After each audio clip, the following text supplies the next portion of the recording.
हो जाती है बेटे की शादी और घर आ जाती है प्यारी सी पल्लवी। माँ जी चाय लीजिए। सास जो कि पहले से डरी हुई थी, हाँ हाँ हाँ, लाओ लाओ। लेकिन चाय पीते ही थू, अरे इसमें किरकिरा सा क्या है? चाय में चीनी तो है ही नहीं। माँ जी वो ये बता रहे थे कि आपको शुगर की बीमारी है तो मैंने चीनी की जगह गुड़ का पाउडर डाला है, वो शुगर के लिए ठीक रहेगा। सास गुस्से से लाल हो जाती है। अरे नहीं नहीं, मैंने जीवन भर चीनी की ही चाय पी है, तो मैं तो चीनी वाली ही चाय पीऊंगी। तुम आई और मैं नियम बदल दूं? ऐसी सास नहीं हूं मैं, समझी? पल्लवी को समझ में नहीं आता कि सास को हो क्या गया है। अरे माँ जी हुआ क्या है, आप तो भड़क गई। तभी वहाँ ननद आ जाती है। तो आप काम ही ऐसा कर रही हैं ना भाभी? अरे भाई मैंने क्या किया, शुगर के पेशेंट को चीनी नहीं पीनी चाहिए तो मैंने चाय में चीनी नहीं डाली। इसमें मुझे तो नहीं लगता कि मैंने कुछ गलत किया। भाभी पहली बात ये कि जबान चलाने की जरूरत नहीं है, क्योंकि हम लोगों को भी बोलना आता है। बाकी आपका क्या मतलब है कि हम लोग माँ का ख्याल नहीं रखते हैं? आपको ही सारी साइंस की नॉलेज है। पल्लवी समझ जाती है कि इन लोगों के दिमाग में बहू को लेकर धारणा गलत ही है, इसलिए वो बिना कुछ बोले वहां से चली जाती है। थोड़े दिनों बाद जब पल्लवी ड्राइंग रूम के पर्दे बदल रही थी, पंछी पन उड़ती फिरूं मस्त गगन में, आज मैं आजाद हूँ दुनिया के चमन में। वाह जी वाह, आजाद होना तो अच्छी बात है, लेकिन हम लोग भी गुलाम नहीं है। ये पर्दे किससे पूछकर बदले जा रहे हैं, जरा बताओगी? अरे सासू माँ, जब से आई हूँ सोच रही थी कि पर्दे ठीक नहीं है। पता है पर्दे इतने हल्के हैं कि दिन में बाहर से पूरा घर दिखता है, लोग झांकते हुए रास्ते से निकलते हैं, ये मुझे अच्छा नहीं लगता है। अरे वाह जी वाह, 5 साल से तो ये पर्दा लगा है, तब तो लोगों ने झांका नहीं। आज तुम आई हो तो लोग घर में झांकने लग गए, क्यों? अरे भाभी, आपको ये तो नहीं लगता कि आप हीरोइन जैसी दिखती हो या इतनी सुंदर हो कि लोग आपको झांक झांक कर देखते रहें? मैं भी रहती हूँ इस घर में, लेकिन मजाल है। पल्लवी सर पर हाथ रख लेती है, पर्दे लगाकर पुराने पर्दों को हटा देती है और निकल जाती है। देखा माँ, इसे कहते हैं मन मर्जी। आपने मना किया फिर भी भाभी ने पर्दे हटा ही दिए।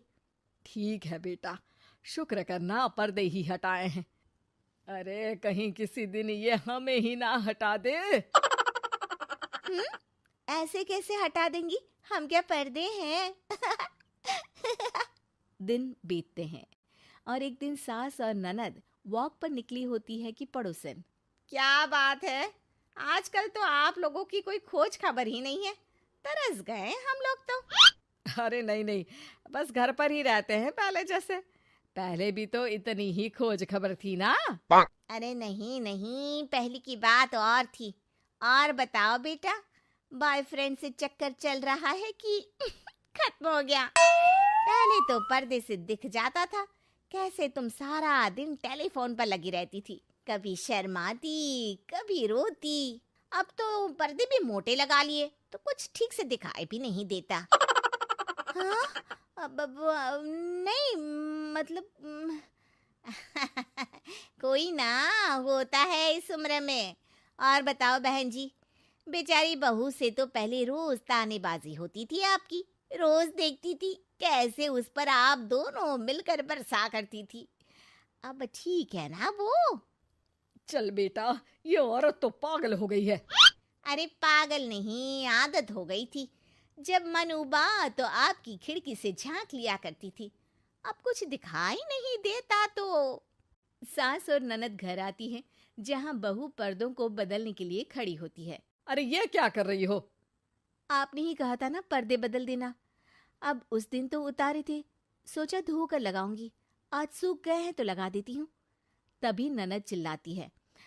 अरे नहीं नहीं भाभी, ठीक है ये पर्दे रहने दो। वो पर्दे कम, सीसीटीवी ज्यादा थे पड़ोसियों के लिए। समझ में आ गया अब आपको? हाँ हाँ आ गया, अब जरा चाय तो बना कर ला दे। पल्लवी सास को चाय लाकर जैसे ही देती है, चाय पीकर सास झूमने लगती है और जमीन पर गिर जाती है। हाय रे भाभी, क्या मिलाकर पिला दिया माँ को, वो तो गिर ही गई। तभी बेटा डॉक्टर लेकर आता है। चेकअप के बाद डॉक्टर कहते हैं, ओ माय गॉड, इनका तो शुगर लेवल बहुत बढ़ गया है। क्या ये चीनी खाती है? हाँ डॉक्टर साहब, मैंने कई बार इनको चीनी की चाय और मीठा के लिए मना किया, लेकिन ये मानती ही नहीं। माँ को कुछ होगा तो नहीं ना, वो ठीक तो हो जाएंगी ना? अरे बहू की बात नहीं मानती तो क्या बेटी की भी नहीं मानती है ये? बेटा, आप नहीं रोकती अपनी माँ को चीनी की चाय और मीठा खाने से? बेटी क्या बोलती, उसे वो दिन याद आ जाते हैं जब उसने भाभी को इस बात के लिए भला बुरा सुनाया था। डॉक्टर के जाने के बाद, भाभी मुझे माफ कर दो, लोगों के कहने में आकर हम लोगों ने आपसे बहुत बुरा व्यवहार किया, जबकि ससुराल वालों को ये समझना चाहिए कि घर बहू का भी होता है।